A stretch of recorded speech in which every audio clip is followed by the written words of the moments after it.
ये मंजर एक अस्पताल का है, जहां एक डॉक्टर अपने कैबिन में मौजूद कुर्सी पर टांग चढ़ाए बैठा हुआ था। उसके हाथ में जलता हुआ सिगार था, जिसके वो थोड़ी थोड़ी देर बाद कस ले रहा था। उसकी नजरें सामने टिकी हुई थी।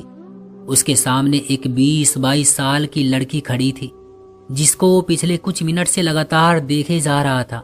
लड़की काफी देर से उसके सामने खड़ी रहकर थक चुकी थी, मगर उसे कहने की हिम्मत न कर पाई थी। आखिर वो अपनी जगह से उठकर उसके करीब आया और आखिरी कस लेकर हाथ में पकड़ा सिगार, जो बस खत्म ही होने के करीब था, वो उसने एश ट्रे में मसला था। नजरें अब भी उसी पर टिकी हुई थी। फिर उसने अपने मुंह में जमा किया हुआ धुआं उस लड़की के चेहरे पर फेंका था, जिससे वो लड़की बुरी तरह खांसने लगी थी। कुछ ही देर में उसकी आंखों में आंसू भर आए थे। फिर उसने डॉक्टर की तरफ नाराजगी से देखा था, जैसे उसे डॉक्टर की यह हरकत पसंद न आई हो। जिस पर डॉक्टर ने एक जोरदार कहकहा लगाया था और फिर एकदम गंभीरता से उसके कान के करीब झुककर बोला था कि सोच लो, मेरी पेशकश बुरी नहीं है। अगर तुम ऐसे यूं ही बिना सोचे इनकार कर दोगी तो कहीं तुम्हें बाद में पछतावा ना हो। यकीन करो, तुम मालामाल हो जाओगी। मैं तुम्हारे सारे गिले शिकवे दूर कर दूंगा। तुम बस एक कदम मेरी तरफ बढ़ाकर देख तो लो, फायदे तुम खुद जान जाओगी। उसके बाद कभी भी तुम्हारा मुझसे दूर जाने का दिल नहीं करेगा। वो अपनी बात पूरी करता उस लड़की के जवाब के इंतजार में था, लेकिन वो लड़की ना जाने किन सोचों में गुम थी। तभी उसने कोई जवाब भी ना दिया। उसको यूं खामोश खड़े देखकर उसको बेहद गुस्सा आया था। दिल तो कर रहा था कि अभी और इसी वक्त उसको उठाकर ले जाए और उसकी सारी अकड़ निकाल दे, लेकिन फिलहाल वो ऐसा नहीं कर सकता था। तभी उस लड़की की खनकती हुई आवाज उसके कानों में पड़ी, जिससे उसको अपने कानों में रस घुलता हुआ महसूस हुआ। वो लड़की उसकी बात मान गई थी। उसने अपनी रजामंदी दे दी थी, जिसे सुनकर उसकी खुशी का कोई ठिकाना नहीं था। उसका दिल चाह रहा था कि फौरन से आगे बढ़कर उसे गले से लगा ले और अभी के अभी उसे अपने फार्म हाउस ले जाए। ये ना हो कि अभी वो मानी है, बाद में मुकर जाए। वो अच्छी तरह से जानता था इस जैसी लड़कियों को, जो पल में गिरगिट की तरह अपना रंग बदलती थी। एक पल को कुछ होती थी और अगले ही पल कुछ और, लेकिन वो उसे किसी भी तरह अपने हाथ से नहीं निकलने देना चाहता था। बड़ी मुश्किल से तो वो उसके हाथ लगी थी और उसके लिए सुकून की वजह बनी थी। अब अगर यूं ही उसे जाने देता तो क्या फायदा था फिर इतनी मेहनत करने का। वो जैसे ही उसको अपने साथ लिए निकलने लगा, तभी खबर आई कि एक इमरजेंसी आ गई है और वहां उन दोनों की ड्यूटी लगी है। ये बात सुनकर उस डॉक्टर का बेहद मजा किरकिरा सा हुआ था। उसने गुस्से से अपना हाथ दीवार पर दे मारा था, जबकि लड़की ने कोई भी प्रतिक्रिया नहीं दी थी और जरूरी सामान उठाने लगी, जो इमरजेंसी और जरूरत में इस्तेमाल होता था। डॉक्टर ने बड़ी मुश्किल से अपने गुस्से पर काबू पाया था और फिर उसे कहा कि वो कल अस्पताल नहीं आएगी, बल्कि उसके साथ उसके फार्म हाउस पर जाएगी, जिस पर उस लड़की ने ओके का साइन दिया था। फिर वो दोनों आगे पीछे निकलकर इमरजेंसी की तरफ चले गए। काम के बीच में उन दोनों की नजरें एक दूसरे पर ही टिकी रही थी। काम खत्म होने के बाद, छुट्टी के बाद, वो उसे घर ड्रॉप करना चाहता था, लेकिन उसको किसी की कॉल आ गई और वो उससे पहले ही निकल गई। अपनी कैबिन की खिड़की के आगे खड़ा वो उसे एक बड़ी सी गाड़ी में बैठे जाते हुए देख रहा था। एकदम उसके होंठों पर एक तंज भरी सी मुस्कुराहट आई थी। ये भी बाकी लड़कियों के जैसी ही थी। खैर, कल तो ये इसके कब्जे में ही होनी थी। वो उसे सारे हिसाब अच्छी तरह चूकते करने का इरादा रखता था। फोन की बजती घंटी पर होश की दुनिया में आया और फिर अपना वॉलेट और गाड़ी की चाबियां उठाता वो वहां से निकलता चला गया। इधर वो जैसे ही घर पहुंची तो अपने घर में चाचा की सारी फैमिली को ही विराजमान पाया। उसके अंदर जाते ही चाची उस पर बरस पड़ी कि वो उनके बेटे को न जाने किस काम के जाल में फंसा रही है और उसको अपनी उंगलियों पर नचा रही है। वो जो अपने कमरे में जाने का इरादा रखती थी, इस बात पर कुछ सोचकर रुकी और पलटकर चाची की तरफ देखा और उनकी आंखों में अपनी आंखें जमाते हुए धड़ल्ले से बोली कि हाँ, मैं फंसा रही हूं तुम्हारे बेटे को। उसे पढ़ता और कामयाब होते देखना शायद आपको पच नहीं रहा। अगर वो पढ़ेगा तो आपको खर्च करना पड़ेगा। अगर तुमको इतनी ही फिक्र है पैसे की, तो अपने बेटे को घूंघट करा के घर में बैठा लो या लगा दो उसको भी मोहल्ले वालों की तरह काम पर। उसकी बात सुनकर चाची का चेहरा धुआं धुआं हो गया था।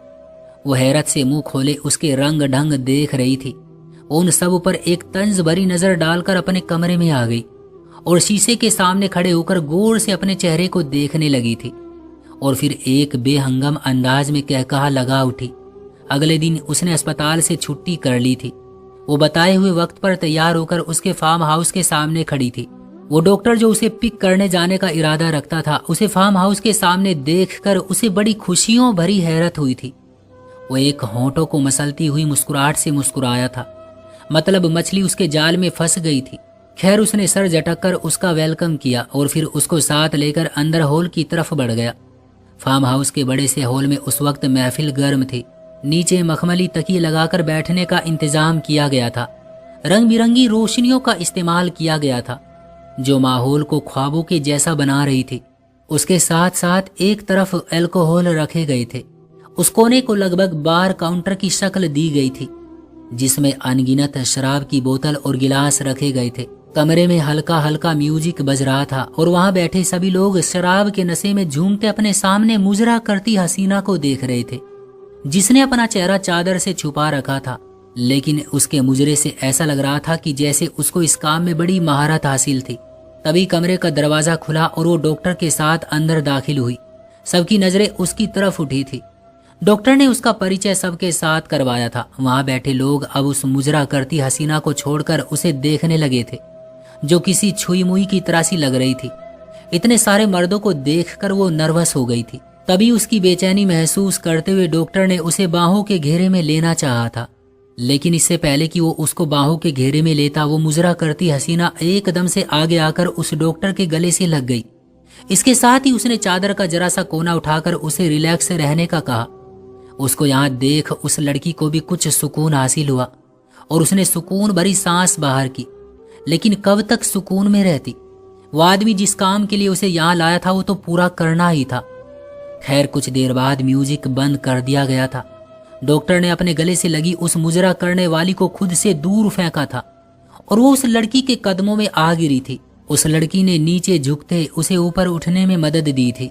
इस बीच वो दोनों बड़ी चालाकी से अपना प्लान बना चुकी थी, जिस पर बिना देर किए उन्होंने अमल करना शुरू कर दिया था। वो एक अदा से चलती हुई डॉक्टर के पास आई और उसे वो जल्द से जल्द वो काम करने का कहा जिसके लिए वो यहाँ आई थी। डॉक्टर एक नजर उसके नाजुक सरापे पर डालता अजीब से अंदाज में मुस्कुराया था और फिर सर इस बात में हिलाते हुए उसे लिए एक दूसरे कमरे की तरफ बढ़ा। उस लड़की ने पीछे मुड़कर पीछे मुजरा करती लड़की को थम्सअप का इशारा दिया था और फिर डॉक्टर के साथ कमरे में दाखिल हो गई। कमरा बहुत ही खूबसूरती से सजाया गया था। कमरे के बीचों बीच एक जहाजी साइज बेड रखा गया था। उसके सामने दीवार पर एक बड़ा आईना सजाया गया था। साथ ही शीशे की एक मेज रखी थी जिस पर कॉस्मेटिक्स की बहुत ही ज्यादा कीमती चीजें रखी गई थी। वो हैरत भरी नजरों से सारे कमरे का जायजा ले रही थी। तभी उस डॉक्टर ने एक दराज खोली और उसमें से एक हैंग किया हुआ ड्रेस उसके हवाले करते हुए कहने लगा कि तुम फ्रेश होकर ये ड्रेस पहन लो, फिर मेरी सेक्रेटरी आकर तुम्हें तैयार कर देगी। उसने मना करना चाहा था कि इस सब की क्या जरूरत है, मगर उस वक्त चुप रहना जरूरी था, वरना अगर उस डॉक्टर को जरा सी भी भनक लग जाती तो इसका बना बनाया प्लान खराब हो सकता था। उसकी बात सुनकर इस बात में सर हिलाते अब उसने अपने मतलब की बात शुरू की। उसने डॉक्टर से कहा कि पहले तुम मुझे रकम दो, उसके बाद ही मैं तुम्हारी बात मानूंगी। इस पर डॉक्टर कुछ देर उसे देखता रहा और फिर उसी अलमारी से एक बैग निकालकर उसके हवाले कर दिया। उसने बैग फौरन से बेड पर रखा और खोलकर देखा। वाकई उसमें रकम मौजूद थी। उसने वापस मुड़ते डॉक्टर को मुस्कुरा कर देखा और फिर ओके का इशारा किया था। डॉक्टर कमरे से बाहर चला गया। पीछे वो कुछ देर बेड पर पड़े उन हैंग किए गए कपड़ों को देखती रही। फिर वो कपड़े लेकर वॉशरूम में चली गई। उसके साथ ही वो पैसों वाला बैग भी वॉशरूम में ले जाना ना भूली थी। कुछ ही देर बाद कमरे में एक मारिया नाम की लड़की दाखिल हुई। उस लड़की को उसे तैयार करने के लिए भेजा गया था। उसने कमरे में चारों तरफ नजरें दौड़ाई। उसे कमरे में कोई भी नजर ना आया। वॉशरूम से पानी गिरने की आवाज आ रही थी, मतलब कि वो लड़की वॉशरूम में ही थी। मारिया वही बेड पर बैठे उसके बाहर आने का इंतजार करने लगी, लेकिन पूरा घंटा गुजर गया, वो अभी तक बाहर ना आई थी, जबकि पानी गिरने की आवाज अब भी आ रही थी। तभी उसने जाकर अपने सर को बताया। कुछ ही देर बाद वो कमरे में मौजूद था। उसने कई दफा दरवाजा खटकाया, मगर अंदर से कोई जवाब न मिला। तभी उसने डुप्लीकेट चाबी से दरवाजा खोला। जैसे ही दरवाजा खुला, सामने का मंजर देखकर उसके पैरों तले से जमीन निकल गई। उसे अपना दिल डूबता हुआ महसूस हुआ। उसका नाम दीपा था। वो थी भी अपने नाम की तरह चमकती हुई रोशन लड़की, लेकिन उसका नसीब उसकी तरह रोशन नहीं था। पैदाइश के 2 साल बाद ही वो अपने बाप का साया खो चुकी थी। उसका बाप उसके और उसकी माँ के लिए बहुत ज्यादा तो नहीं, मगर इतना माल पानी तो छोड़कर ही गया था कि जिससे वो अपने आगे की जिंदगी में किसी की मोहताज ना होती। मगर किस्मत को कुछ और ही मंजूर था। उसके बाप का छोटा भाई उनकी जिंदगी में शामिल हुआ। वो भाई जिसने जिंदगी में कभी अपने बड़े भाई को कुछ ना समझा था और ना ही कभी उसको भाइयों वाला दर्जा दिया। बड़े भाई की मौत के बाद उसकी काया ही पलट गई थी। उसको अपनी भाभी और भतीजी की फिक्र खाने लगी थी। तभी वो अपनी फैमिली के साथ दीपा के घर शिफ्ट हो गया था। जल्दी उसने अपने भाई का सारा बिजनेस संभाल लिया। वक्त गुजरता गया। दीपा के चाचा ने उसके बाबा का सारा बिजनेस संभाल लिया था। साथ ही साथ उसकी चाची ने आहिस्ता आहिस्ता दीपा का घर भी संभाल लिया। उसने अपनी जेठानी की किचन और घर के कामों से छुट्टी करवा दी थी। दीपा की माँ को उन दोनों की ये जी हुजूरी खटक रही थी, लेकिन फिलहाल उस वक्त वो कुछ भी ना बोली थी। इस चुप का उन्हें बहुत बड़ा नुकसान उठाना पड़ा था। जब 17 साल बाद दीपा के चाचा ने उसका घर और सारा बिजनेस अपने नाम पर कर लिया था, दीपा की माँ ने बेहद शोर मचाया, मगर उसकी एक न सुनी गई। उसे और दीपा को घर से निकाल कर बाहर कर दिया गया। वो जो चाहते थे वो उन्हें मिल गया था। अब उन्हें दीपा और उसकी माँ की जी हुजूरी करने की जरूरत नहीं थी। दीपा और उसकी माँ बिल्कुल बेसहारा हो गई थी। तभी मोहल्ले की एक औरत ने तरस खाकर उनके घर के साथ वाला छोटा सा मकान उनको सर छुपाने के लिए दे दिया था। उसी रात दीपा की माँ को हार्ट अटैक आया। तब मोहल्ले वाले ही उसे अस्पताल लेकर गए थे, लेकिन आखिर कब तक मोहल्ले वाले कुछ करते। खाने पीने के लिए भी तो कुछ चाहिए था। दीपा ने माँ को पुलिस में जाने का कहा था, लेकिन माँ शरीफ खानदान से थी। उसकी गैरत ने इजाजत न दी कि यूं थाने कचहरियों के चक्कर लगाती। उसने लोगों के घर का काम करना शुरू कर दिया ताकि वो अपने और दीपा के गुजर बसर का इंतजाम कर सके, लेकिन उसकी सेहत ने इस चीज की इजाजत न दी। मगर 2 महीने बाद ही उसको दोबारा से हार्ट अटैक आया और वो बिल्कुल चारपाई से लग कर रह गई। दीपा ने मोहल्ले के बच्चों को ट्यूशन देने के लिए बोर्ड लगाया, मगर उसकी पढ़ाई इतनी ना थी। अभी उसने बस मैट्रिक किया था, इसलिए उसके पास 2-4 बच्चे ही आए जो प्ले और 1 क्लास के थे। उनकी फीस भी कुछ ज्यादा न थी। वो इधर उधर हाथ पैर मारने की कोशिश कर रही थी, लेकिन ना तो उसके पास कोई डिग्री थी, ना ही कोई हुनर। उसे किसी जगह भी काम नहीं मिलता था। एक दिन वो माँ को लेकर दिल वाले अस्पताल आई थी। आज रात कोई मालिक मकान औरत माँ का पता करने आई थी। उसकी माँ के साथ अच्छी खासी जान पहचान थी। जाते वक्त वो दीपा की मुट्ठी में 5,000 रुपये डाल गई थी। इसलिए आज वो माँ को लिए अस्पताल आई थी, क्योंकि माँ की तबीयत रोज बरोज बिगड़ती जा रही थी। माँ के चेकअप के बाद डॉक्टरों ने जल्द से जल्द बाईपास का बताया था, जिसके लिए लाखों रुपयों की जरूरत थी। माँ को फिलहाल उन्होंने दाखिल कर लिया था। दीपा की आंखों से बेहद आंसू बहने लगे। तभी एक नर्स उसके पास आई और उससे रोने की वजह पूछी, तो दीपा ने उसे सब कुछ बता दिया, जिस पर उस नर्स ने कहा कि यहाँ अस्पताल में भी नर्सों की जरूरत है। अगर तुम चाहो तो सर से बात कर लो, हो सकता है तुम्हारा काम बन जाए। ये कहते साथ ही नर्स वहां से चली गई, जबकि पीछे दीपा के हाथ में उम्मीद का दिया पकड़ा गई थी। दीपा ने उसी वक्त जाकर एडमिन से बात की और कुछ ही देर बाद बैठी वो अपनी फॉर्म फिल कर रही थी, क्योंकि अपने चाचा चाची से उसे कोई उम्मीद न थी। अब उसे खुद ही कुछ करना था। उसका आवेदन मंजूर कर लिया गया था और शाम तक उसकी माँ को अस्पताल से छुट्टी भी मिल गई थी। वो अपनी माँ को लिए घर आ गई और अगली सुबह वो ड्यूटी पर आना जाना शुरू हो गई। वक्त गुजरता गया। उसे यहाँ काम करते 5 महीने हो गए थे। एक दिन उसे एक डॉक्टर ने अपने कैबिन में बुलाया। उसे बड़ी हैरानगी हुई, क्योंकि आज तक किसी ने भी उसे यूं स्पेशल कभी ना बुलाया था। वो मारे हैरत के उसके कैबिन के सामने जा खड़ी हुई, जिसके नेम प्लेट पर डॉक्टर हरीश लिखा जगमगा रहा था। उसने एक गहरी सांस भरी और अंदर दाखिल हो गई। अंदर एक 28-30 साल का खूबसूरत नौजवान बैठा हुआ था, जिसे देखकर लगी नहीं रहा था कि वो डॉक्टर है। कुछ पल तो वो उसे देखती रही और फिर उसने वजह पूछी, जिस पर वो भी चौंक कर होश में आया और उसने अपने सामने पड़ी कुर्सी पर बैठने का इशारा किया। वो उसके सामने विराजमान हुई थी। जब उस डॉक्टर हरीश ने बात शुरू की थी, उसने उससे कहा कि मेरे साथ एक वीडियो बनवा लो, उसके मैं तुम्हें पूरे 10 लाख रुपये दूंगा। डॉक्टर हरीश की बात सुनकर वो एकदम अपनी जगह से उठ खड़ी हुई। उसे उससे इस बात की उम्मीद नहीं थी। उसका चेहरा धुआं धुआं हो गया। तभी वो बिना उसकी तरफ देखे और उसे जवाब दिए दरवाजा खोलकर बाहर चली गई। पीछे वो उसको जाता देखता रहा। कुछ देर बाद उसने अपना मोबाइल उठाकर किसी को कॉल मिलाई और उसे कहा कि वो सब कुछ तैयार रखे। जिसकी हमें तलाश थी समझो वो मिल गई है, अब बस जल्द ही वो उसे अपने साथ ले आएगा। नहीं, अभी तो नहीं मानी, लेकिन जल्द ही मान जाएगी। मैंने बड़ी रकम ऑफर की है। उसके बाद उसने कुछ और 2-4 बातें करके कॉल कट कर दी और फिर उसके ख्यालों में खो गया। दूसरी तरफ दीपा अजीब ससोपंज में पड़ चुकी थी। एक तरफ घर के हालात थे और दूसरी तरफ माँ की बिगड़ती हुई सेहत। उसे कुछ समझ नहीं आ रही थी कि वो क्या करे और क्या नहीं। अगर वो डॉक्टर हरीश की बात मान ले तो उसकी सारी परेशानी हल हो जाएगी। माँ के इलाज के बाद भी उसके पास अच्छी खासी रकम बच जानी थी, जिससे फिर वो अपने चाचा पर केस भी करवा सकती थी। पहले तो उनके पास इतने पैसे नहीं थे कि जिससे वो वकीलों की फीस भरती, लेकिन फिर इस काम का सोचते ही उसका दिल फिर से इनकारी हो जाता था। उसके बाद डॉक्टर हरीश कई बार उससे पूछ चुका था, लेकिन उसने कोई जवाब नहीं दिया था। उस रात उसकी माँ को फिर से तकलीफ हुई, जिसने उसे डॉक्टर हरीश की बात मानने पर मजबूर कर दिया, क्योंकि इसके अलावा और कोई चारा भी नहीं था। तभी आज वो उसके साथ उसके फार्म हाउस पर आई थी, लेकिन अब डॉक्टर हरीश हैरानगी से वॉशरूम के अंदर देख रहा था, जहां शावर खुला हुआ था और उसके नीचे ही एक स्टूल पड़ा हुआ था। हरीश का कहीं नामो निशान नहीं था। उसके दिए गए कपड़े यूं ही लटके हुए थे। वो लड़की उसे चूना लगाकर भाग गई थी। डॉक्टर हरीश अपना सर पकड़कर रह गया। उसे इस छोटी सी नाजुक लड़की से इस चालाकी की उम्मीद नहीं थी। तभी वो होश में आया और जोर से चिल्लाया और गार्ड को घर के सभी दरवाजे अच्छी तरह बंद कर देने को कहा, लेकिन उसका भी कोई फायदा नहीं हुआ। वो तो न जाने कब की इस फार्म हाउस से निकलकर जा चुकी थी। डॉक्टर हरीश अपने गार्ड के साथ पूरे फार्म हाउस के चप्पे चप्पे में उसे ढूंढ रहा था। वो सख्त झुंझलाहट का शिकार था। उसे बात हजम ही नहीं हो रही थी कि वो 5 फीट से भी कम कद की लड़की उसको बेवकूफ बना गई, जबकि उसको यूं परेशान होते देख वो मुजरा करने वाली हसीना मुंह में उंगली दबाए मुस्कुराते हुए उसे देख रही थी। तभी उसने अपने मोबाइल से किसी को कॉल मिलाई और उसे कहा कि ट्रीट के लिए तैयार रहो, काम हो गया है।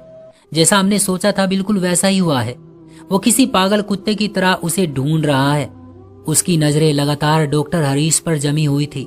मैंने अपना काम कर दिया है, अब आगे तुम संभाल लेना। जल्द से जल्द उसे यहाँ से गायब करवा दो। अगर वो इसके हत्थे चढ़ गई तो ये उस बच्ची को जिंदा नहीं छोड़ेगा। ये बात करके उस मुजरे वाली लड़की ने खुश होते हुए कॉल कट कर दी थी और दूसरी तरफ दीपा जल्दी से पैसों का बैग संभालती अपने घर में दाखिल हुई। उसने जल्दी जल्दी अपना और माँ का जरूरी सामान समेटा। इतनी देर में उसके घर के बाहर एक गाड़ी आन खड़ी हुई थी। वो बमुश्किल माँ को संभालती दरवाजा बंद करती गाड़ी में आन बैठी थी, जबकि उसकी माँ हालातों को समझने की कोशिश कर रही थी।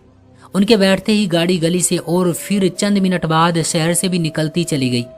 2 घंटे की यात्रा के बाद वो एक खूबसूरत से बंगले के सामने आन खड़ी हुई थी। फ्रंट सीट पर बैठी लड़की ने गाड़ी से उतरकर दरवाजे का लॉक खोला था और फिर उन दोनों को लेकर अंदर दाखिल हो गई थी और फिर दीपा को कहा कि वो आराम और सुकून से यहाँ रह सकती है और अपनी माँ का इलाज करवाओ। इस घर में सारी सहूलतें मौजूद हैं और बेफिक्र रहो, वो अब तुम्हें कभी भी नहीं ढूंढ सकेगा। कुछ देर बाद वो उनसे इजाजत लेती वहां से निकलती चली गई, जबकि दीपा की माँ अब उसकी तरफ मुड़ी थी। उसने दीपा से पूछा, ये सब क्या है दीपा, और तुम ये इतनी रकम कहाँ से लाई हो? ये बंगला किसका है? कहीं तुमने कोई गलत काम तो नहीं किया? जिस पर दीपा ने नहीं में सर हिलाया और फिर अपनी माँ को पकड़कर सोफे पर बैठाया। उसे डॉक्टर हरीश से पहली मुलाकात से लेकर अब तक सारी बात बता दी थी। दरअसल डॉक्टर हरीश का संबंध फिल्म इंडस्ट्री से था। वो डॉक्टर होने के साथ साथ एक प्रोड्यूसर भी था। अस्पताल में वो कभी कभी ही आता था। ज्यादातर रुझान उसका इंडस्ट्री की तरफ ही था। जिस बीच दीपा की अस्पताल में नौकरी लगी, उन दिनों हरीश का काम बंद था, इसलिए वो जिम्मेदारी से अस्पताल आ रहा था।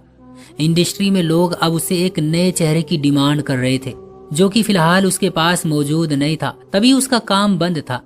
उसे कोशिश के बावजूद अभी तक कोई ऐसा चेहरा ना मिला था कि जिसके लिए वो संतुष्ट होता या जिसे वो पर्दे की स्क्रीन पर लाता।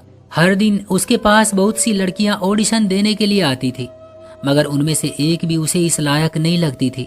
दरअसल इस बार वो कोई नेचुरल ब्यूटी चेहरा ढूंढ रहा था, जिसके पास कुदरती हुस्न होता, जिसे लोग सराहते और पसंद करते। लेकिन उसके पास जो भी लड़की ऑडिशन के लिए आती वो मेकअप से लदी पड़ी होती थी। जाहिर सी बात थी, अब कुदरती हुस्न रखने वाली क्यों कर उसके पास आती। बहरहाल उसकी तलाश जारी थी। फिर एक दिन आखिरकार उसे वो चेहरा मिल ही गया। दीपा नेचुरल खूबसूरती से माला माल थी। उसके साथ साथ वो बेइंतहा शरीफ और समझदार लड़की थी। अस्पताल में काम करना उसकी मजबूरी थी। उस दिन हरीश राउंड पर था जब उसकी नजर दीपा पर पड़ी, जो एक तरफ बेड के किनारे बैठे पानी पी रही थी। आज सुबह से वार्ड में डॉक्टरों के राउंड पर राउंड हो रहे थे, जिस वजह से नर्सों की खूब दौड़े लगी हुई थी। उनको सर खुजाने की फुर्सत तक नहीं मिल रही थी। कभी एक मरीज की फाइल लाओ तो कभी दूसरे की। अभी जरा सी फुर्सत मिली थी तो सबने ही पानी पीकर अपने अपने खुश्क होते हुए गले तर किए थे। दीपा ने भी पानी पीकर बोतल बंद की कि तभी फिर से डॉक्टर के आने का शोर मच गया। उसने जल्दी से बोतल एक तरफ रखी और चेहरा दूसरी तरफ फेर लिया था, लेकिन हरीश की नजर उस पर पड़ चुकी थी। पहले ही नजर में वो जान गया था कि वाकई ही ये लड़की नेचुरल खूबसूरती रखती है, क्योंकि इसके चेहरे पर कहीं भी मेकअप का निशान तक नजर ना आ रहा था। तभी उसने हल्का फुल्का सा वार्ड का जायजा लिया और फिर वहां से चला गया। वहां से सीधा रिसेप्शन पर आया। उसने दीपा की सारी डिटेल निकलवा ली थी। अगले एक हफ्ते तक वो दीपा की पूरी तरह से निगरानी करता रहा था। उसे अंदाजा हो गया था कि दीपा ऐसी ऑफर कभी कबूल नहीं करेगी। तभी उसने दीपा की मजबूरी का फायदा उठाने का सोचा और उसे बड़ी रकम ऑफर कर दी और उसे कहा कि वो उसके साथ एक वीडियो बनवा ले। लेकिन दीपा नहीं मानी थी। दीपा की इस वक्त सबसे बड़ी मजबूरी उसकी माँ का बाईपास करवाना था। तभी हरीश को एक उम्मीद थी कि वो मान जाएगी, और आखिर जो उसने सोचा था वही हुआ था। दीपा अपनी मजबूरी के आगे हार गई थी और उसने डॉक्टर की बात मान ली थी। जब वो उसके फार्म हाउस पर गई तो उसका जमीर इस काम के लिए नहीं माना। वो घर में रहने वाली लड़की थी। उसकी गैरत ने इजाजत न दी कि वो यूं नंगे सर और आधे अधूरे कपड़े पहने किसी गैर मर्द के साथ वीडियो या तस्वीरें बनवाए, जिसको न जाने किस किस ने देखना था। मगर उसको पैसों की जरूरत थी, तभी वो पैसे लेकर वहां से फरार हो गई थी। उसके पास एक यही रास्ता था। उसकी माँ हैरत से उसकी तरफ देख रही थी। उसकी बेटी ने उसके लिए इतना बड़ा कदम उठा लिया था। तभी अपनी माँ के दिमाग में उभरते सवाल को पढ़ते हुए उसने कहा कि माँ, मैं ये सारे पैसे उसको वापस कर दूंगी। सबसे पहले आपका बाईपास हो जाए, उसके बाद मैं चाचा से हर हाल में अपना हक लेकर रहूंगी। फिर मैं मेहनत करके उसके सारे पैसे लौटा दूंगी। माँ उसके जवाब पर संतुष्ट तो ना हुई थी, लेकिन फिर उसने अपना अगला सवाल पूछा कि ये घर किसका है और वो लड़की कौन थी जिसने लाकर हमें यहाँ पर छोड़ा था। तब उसने बताया कि ये लड़की डॉक्टर हरीश की बहन थी। इसका जवाब सुनकर माँ हैरानगी से उसे देखने लगी। तब उसने कहा कि हरीश की बहन आलिया दीपा के साथ थी। असल में उसने ही वहां से भागने में दीपा की मदद की थी, क्योंकि वो इंडस्ट्री में अपनी दोस्त मल्लिका को लाना चाहती थी। मल्लिका दीपा को फार्म हाउस में मिली थी। वो मुजरा करने वाली हसीना असल में मल्लिका ही थी। जब हरीश ने दीपा को अपनी बाहों में लेना चाहा तो तभी मल्लिका दीपा की इज्जत का ख्याल करती हुई जानबूझकर हरीश से टकराई थी, क्योंकि वो इज्जत का मतलब अच्छी तरह से जानती थी। उसके बाद हरीश के धक्का देने पर जब वो गिरी तो दीपा उसे उठाने के लिए झुकी थी। इसी बीच मल्लिका ने उसे यहाँ से भाग जाने का कहा था। साथ ही साथ आलिया की मदद का भी बता दिया था। उन दोनों की बदौलत ही इस वक्त वो यहाँ पूरी तरह से सुरक्षित थी, वरना अगर वो वहीं रहती तो अब तक उसका पर्दाफाश हो जाना था। उसकी माँ ने आलिया और मल्लिका को बेहद आशीर्वाद दिए थे। अगले ही दिन दीपा माँ के अस्पताल में जाकर अपनी माँ का चेकअप करवा कर आई थी। उसकी माँ को दाखिल कर लिया गया था और 2 दिन बाद उसका बाईपास होना था, जिसके लिए रकम भी दीपा ने जमा करा दी थी। 2 दिन बाद बाईपास हुआ, जो कि कामयाब हो गया था। चंद ही हफ्तों बाद उसकी माँ पूरी तरह सेहतमंद हो गई थी। दूसरी तरफ हरीश को जब बहुत कोशिश के बावजूद भी दीपा ना मिली तो मजबूरन उसे मल्लिका को ही स्क्रीन पर लाना पड़ा। 1 साल बाद आलिया और हरीश दोनों बहन भाई अपने दूसरे खाली पड़े घर के सामने खड़े थे। जैसे ही दरवाजा खुला और हरीश की नजर दीपा पर पड़ी तो वो उसे अपने ही घर में देखकर हैरान रह गया था। यही हाल दीपा का भी था। वो एकदम दहशत से बिफर गई थी। तभी आलिया आगे बढ़कर उन दोनों को अंदर लेकर आई। कुछ देर बाद हरीश ने दीपा और उसकी माँ से हाथ जोड़कर माफी मांगी, जिस पर उन दोनों ने उन्हें माफ कर दिया। तभी आलिया ने एक ऐसा प्लान बनाया जिसे सुन वो तीनों हैरान रह गए थे। वो दीपा और हरीश की शादी कराना चाहती थी, लेकिन हरीश जो काम करता था उस पर दीपा और उसकी माँ दोनों को ऐतराज था। इसलिए उन्होंने आलिया से माफी चाही। तभी उन्होंने दीपा से कहा कि मल्लिका के साथ 4 फिल्में फ्लॉप होने के बाद हरीश 6 महीने पहले ही इंडस्ट्री हमेशा हमेशा के लिए छोड़ चुका था। अब वो पूरी ईमानदारी और लगन के साथ जनरल हॉस्पिटल में अपनी ड्यूटी सरअंजाम दे रहा था। ये बात सुनकर दीपा ने नजरें उठाकर हरीश की तरफ देखा था, जिसके सर इस बात में हिलाने पर दीपा को एक अनजानी सी खुशी महसूस हुई। तभी उसकी माँ ने उससे पूछा तो उसने नजरें झुकाकर अपनी रजामंदी दे दी थी। दोस्तों, उम्मीद करता हूँ कि आपको ये कहानी पसंद आई होगी। आपका क्या कहना है इस कहानी के बारे में कमेंट बॉक्स में हमें जरूर बताइएगा। वीडियो को लाइक कर दीजिए और चैनल को सब्सक्राइब कर लीजिएगा ताकि आने वाली वीडियो आपको तुरंत मिले। मुझे दीजिए अगली वीडियो तक इजाजत, तब तक के लिए धन्यवाद।